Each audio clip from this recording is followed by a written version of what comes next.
G'day guys, it's been a long wait, but we finally get a look at the Wilson Refresh beta build. I had a bit of a play this morning, checked out all the new mechanics. In this video, I'm going to take you through the new skill tree, the new boss. I'm going to look at all the new items and just everything that has been included in this refresh so far. Keep in mind it is still a beta, so things may change, but let's get into it. Before we even get into the game, straight away you'll notice that Wilson has a skill set, which you get to pick before you even begin. As you can see, mine is already decked out with the choices that I made previously, and I've spent all of my inspiration. Every time you start again, you can reset these points and pick again. You get a total of 15 inspiration. You can't get any more as far as I'm aware. And the first time you play as Wilson, this will just build up over time. It took me roughly 150 days to get the total 15 inspiration. And you can spend this however you want. You can pick different torch upgrades, whether you want your torch to last longer or have a brighter radius. If you upgrade this to full, you can even throw your torch. I'm not going to pick that at the moment because it will crash the game. It is a beta after all. You can go down the alchemy route and pick different ways of transmuting gems, turning different gems into better gems. We worked out in the stream that it will cost you roughly 250 or something red gems to turn into a green gem, which is probably not worth it. But if you have a couple of yellow gems lying around, you wanted to turn them into a green gem, it's not the worst. You can also create an iridescent gem out of just the spare gems that you have lying around, so that's pretty cool. You can turn rocks into flint, niter into gold, cut stone into marble, and marble into moon rock, so it's pretty handy depending on what you need at the moment. There are also a few food-based transmutations, morsels to meat, beard hair into beefalo hair, and vice versa, rot into manure, and houndstooth into bone shards. This one in particular seems perfect for making the bucket of poop, and of course it wouldn't be a Wilson refresh without some kind of beard related update. You can grow your beard faster, and you can also have greater insulation if that is what you desire. Not to mention you can unlock beard storage to store up to 3 pieces of food in your beard. Not sure why you'd want to, but that is an option depending on what stage your beard is. And once you've unlocked 12 skills and defeated Fuel Weaver for whatever reason, you unlock the ability to transmute shadow goodies, which I will show you in a minute. Once you've settled on your inspiration loadout, you can of course jump into the world. As far as I'm aware, the only way to change this loadout is if you go back to the character select screen via the portal. So at a quick glance, these are all the different items you can transmute. You can create logs from twigs and vice versa, flint from rocks, and these are all the different gems you can transmute from one another. Meat from morsels, morsels from meat, if you feel like wasting your meat. Gold from niter, marble from rocks, moonrock from marble, beard hair, manure, beefalo wool, bone shards, and these 2 items you get from fighting the new boss, which we'll go find now. This guy, Nightmare Werepig. As you can see, he's chained to these 3 pillars, and you would need to free him from those pillars if you wish to fight him. If you don't feel like fighting him, you could just leave him there. He's not really going to hurt anyone. He can't escape on his own. And there's no chance that other creatures will free him either. As you can see, my beard inventory is coming through. I can't actually put food in there. I don't know why it's not working, but apparently you can just put meatballs or just meat or morsels in there.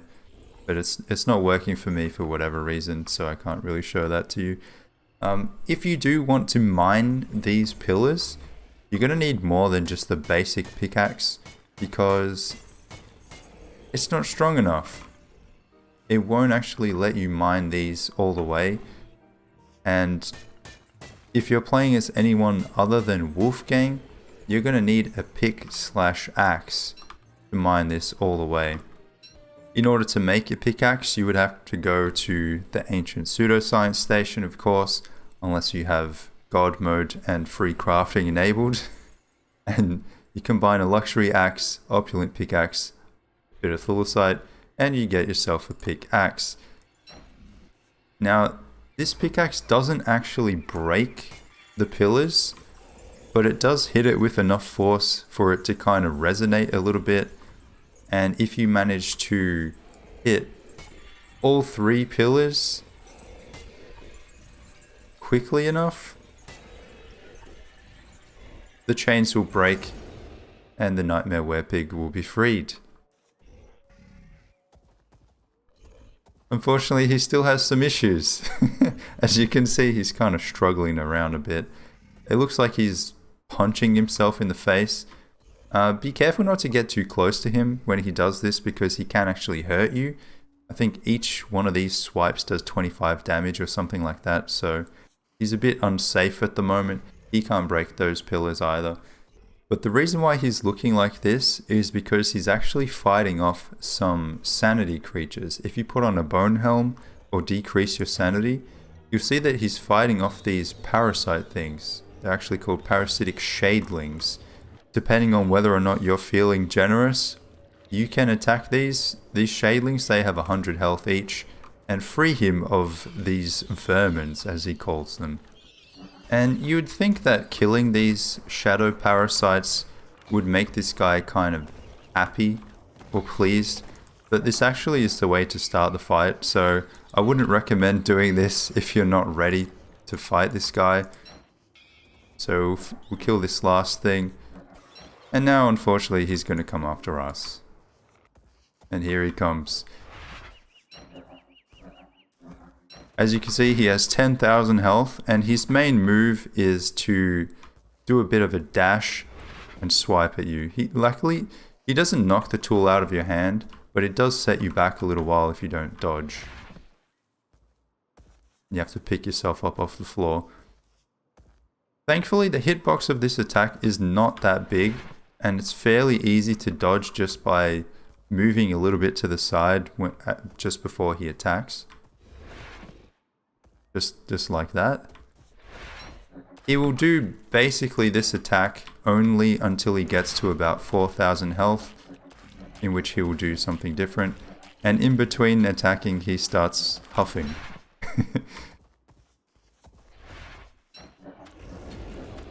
When he huffs, if you don't attack him, he will regain health very quickly.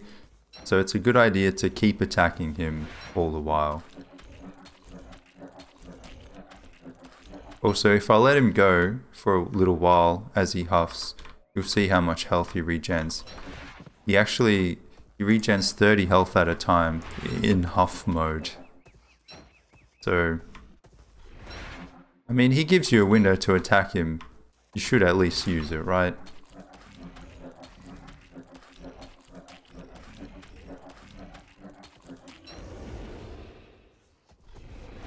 Now, it looks like he's getting a little bit more upset, but he hasn't actually changed to the next phase yet. Once we get him under 4,000 health, he will learn a new attack ability. And we're going to need this ability. Hey. Oh, he's learnt it anyway. We're going to need that ability to knock down the pillars. So if you would like to come over here, sir. Okay, you can do that too. There you go. That is the only way that I know how to knock down these pillars. And you're going to want to do that because that is how you get the new resource. Thank you. One more. You can see he's regenerated a good 500 health now. Okay. And it even creates those sinkholes. Much like antlion. Thankfully they clear rather quickly, but it's still not a great idea to walk on them while they're there.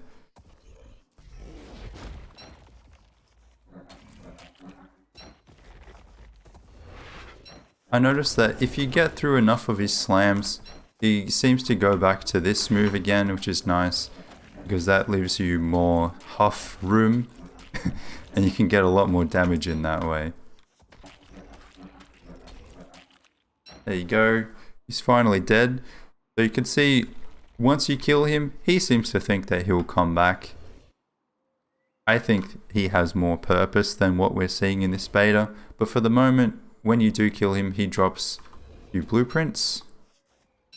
One for a dreadstone armor, one for a dreadstone helm, along with a couple of pure horror, which seems to be like a stronger form of nightmare fuel.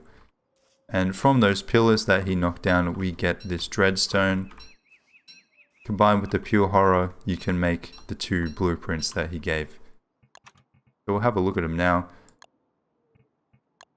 The dreadstone armor from 6 dreadstone and 4 pure horror, and the dreadstone helm from 4 dreadstone and 4 pure horror.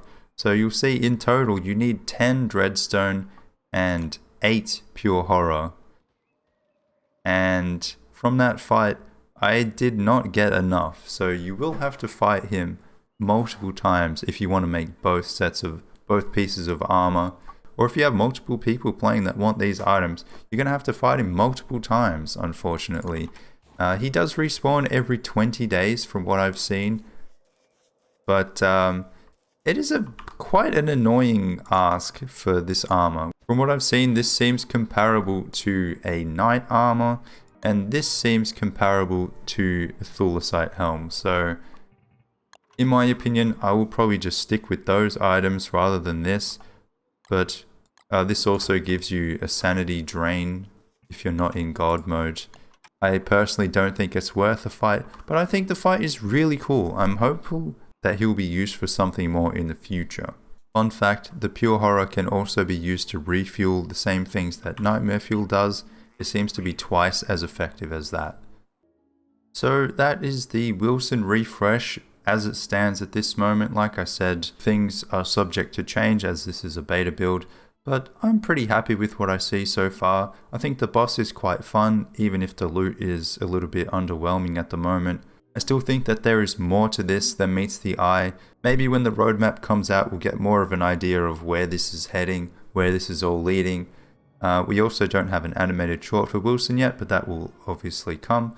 I like Wilson's new abilities. I think the skill tree allows people who play as Wilson, especially beginners, to pick a loadout that will better suit them to help them out early on in the game, especially with things like better torches, and maybe a couple of extra inventory slots will make a difference. I don't know. I don't think he's really a character geared towards experienced players. Might be worth swapping out every now and then to transmute a couple of gems, but beyond that, I don't think I will really be playing as Wilson a whole lot. But I think it's a good refresh. It does more than I thought it would do for Wilson. I didn't think he would change all that much. But yeah, I'm fairly pleased with how he is at the moment. And I can't wait to see the skins and the animated short. I think that'll be a really good one. But what do you guys think? What are your opinions on the refresh? Have you given it a go? What do you think of the boss and the boss loot? Hopefully this beta means that we'll be getting a roadmap soon. But until then, take care.